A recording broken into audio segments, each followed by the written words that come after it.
Good morning, guys. This is the explanation for the second program, which says that create and rotate a triangle about an origin and a fixed point. Let me start the explanation from the main part of the program. Basically, we all remember how we write our main, wherein it includes a command line argument, which includes the argument counter and the vector. I hope I don't have to go back and explanation with all these things since we have discussed it even for our example programs, or let me say the sample programs along with the first program that we have discussed. To begin the body of the main, if you can see here, you have the printf statement, but which it is a C++ program wherein I write it as C out and I say enter the angle of the rotation. If you read through the question, it says to rotate a triangle about the origin as well as the fixed point. So if I have to rotate a triangle, I need the angle by which I need to rotate. So there it is asking the user, or here it is asking the user to input the degree by which the triangle has to be rotated. Next, we use the scanf statement, or which in our C++ is Cin. I say angle. So that takes in our input parameter. Next, we have glut in it, wherein we know that it's for the initialization of the graphical window. Then I have display mode, wherein I say glut single, it's the single buffer. And then I have glut RGB, which is the color buffer for us. Then we have init window size. We know it's for overriding the default window size, which is 300 into 300 for us. Then once the window size is set, we create the window with the name given to the window. Next, if you can see, I have used something called as the matrix mode. If you remember our theoretical classes, all this, for example, the translation, scaling, as well as the rotation, we have written it in the form of a matrix. So here I say whatever data that is being input needs to be treated in the matrix form. Hence, I make use of GL matrix mode. Along with that, I say GL projection. Here, this matrix mode can take in various views, whereas when you are for the first instance, writing an object, in that case, you say the object has to be projected. Hence the argument GL projection here, which is a constant for us. Then we know when I say matrix mode, it goes into the stack, which is a collection of huge memory for us. So here I say in this entire pool of memory, make use of the current stack and load the values there. So I say load identity. Once that is done, we make use of ortho 2D here, wherein we know that it is for setting the viewport. I say the viewport size is minus 500 to 500, again minus 500 to 500 on both the x-axis as well as the y-axis. Once all our initial settings are done, let us invoke the display function, which here we have called the function by the name display itself. So I'll say display.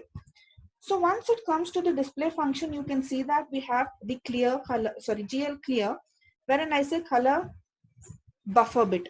We know that it is used for setting a new color. That means in the buffer, erase the old color value and set a new color value. And in order to give that color value, we make use of GL color, wherein we have taken RGB as 111 and alpha value as also 1. Next, after that, if you can see, I've made use of GL matrix mode saying model view and load identity. What exactly is the difference between the matrix mode in our main function to the matrix mode in our display function? Basically, initially you're saying that there are no values until and unless the user provides the values of the object or the projections, or let's say the coordinates of the values. Once it is done, it has to be collected and then projected. That is for the first time. Let's say you want to draw a triangle.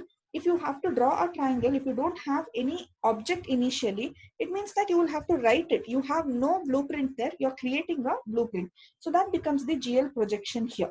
And then we have this model view here as the argument saying that I already have the projection, make use, or I already have the blueprint, just make use of the blueprint which is available. Blueprint of what? It is the blueprint of the triangle for us. So we invoke the function triangle. And what does this function triangle have for us? Since it is a triangle, basically if I draw this triangle for you, so this will be my, say, these are the values of the triangle, which is, if you can see here, vertex 2i 100 250, 2i 175 350, 2i 250 and 250.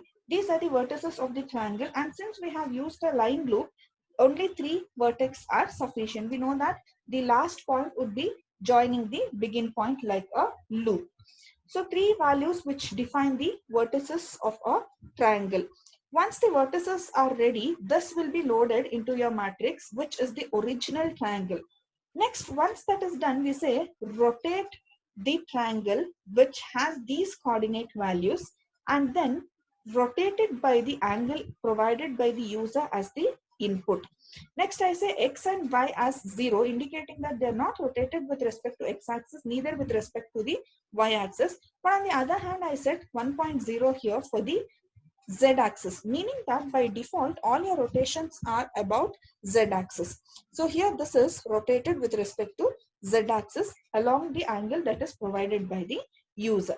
What kind of a rotation is this? I'll say this is rotation with respect to the origin, meaning your rotate f function by default rotates any object with respect to the origin. So origin rotation is done here. Then I say invoke triangle. Why is that we are invoking the triangle here? Once I have rotated with a new set of values, it has to be projected. So let us project that new set of triangle. Once that is done, again I say model view and load identity. Why do I need this model view and load identity again? It's because I have changed the values of the triangle when I have rotated this, or the vertices of the triangle has changed when I perform the rotation with respect to the origin. So now I need the previous values which is stored in this matrix mode in the form of a model view. So I'll invoke those previous old values. Why is that? Because the same original triangle, which is my original triangle, which has the vertices as 100, 250, 175, 350, 250 and 250. So this triangle has to be rotated with respect to the origin, which we have done through this instruction here. And also it has to, the same triangle, that is this triangle has to be rotated with respect to a fixed point.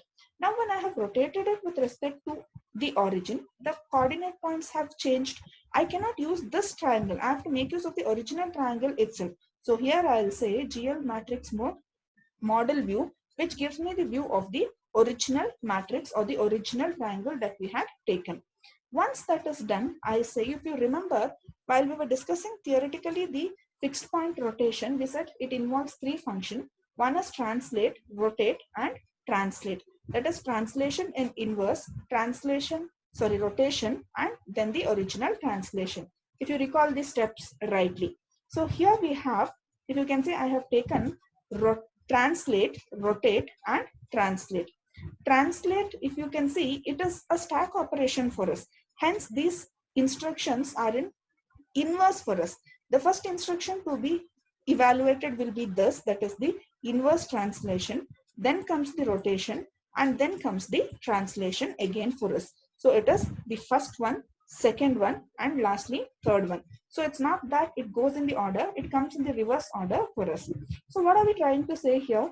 We are rotating it with a fixed point. Which is our fixed point here? If you can see, one of the points of our original triangle is 100 and 250. So here I'm saying inversely take it by 100 and 250. So it's not in that position, it comes out somewhere for us. Then we say perform the rotation. Rotation angle is already given by the user. Once you give it, it is applicable both for the origin as well as for the fixed point. So if I take 90 degree, this is rotated 90 degree with respect to the origin. This will rotate it 90 degree with respect to a fixed point. And our fixed point here is 100 and 250. And the angle is 90, and the rotation is always about the z-axis. So now that the rotation is done, I have to bring it back to its original position. So again, since I have moved it in the inverse direction, I bring it back by the same direction, which is 100 and 250. If you remember, we said that all rotations are with respect to the origin. The reason why we go by 100 and 250 is we are moving it towards the origin. Then we perform the rotation and then bring it back to the point which we had considered as the fixed point. So that gives us the fixed point rotation, but with reference to the origin. Once that is done, again call the triangle function in order to plot the new set of values. Because once you have done this computation, the values of the coordinates would have changed, and you need the new set of coordinates. So this triangle function will project it with the new set of values. Yes. So I think then the control comes back here to the main function. Then we have the main loop. You all know the purpose of the main loop, which says that it is to hold the window onto the screen for a period of time until the user stops it. Let me execute this. If I execute this program for you, probably this is my output screen that I can see, wherein it should give me a statement saying enter the angle of rotation. So here I get the angle of rotation. Let me write this as 90 degree.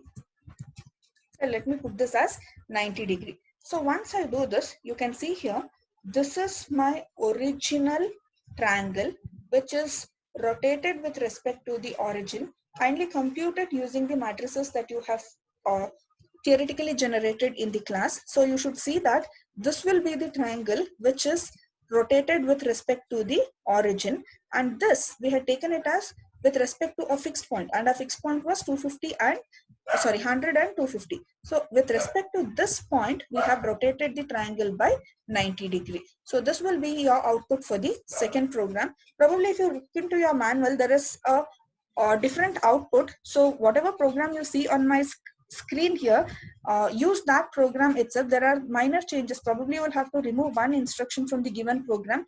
That will yield you the output that you can see on my screen here.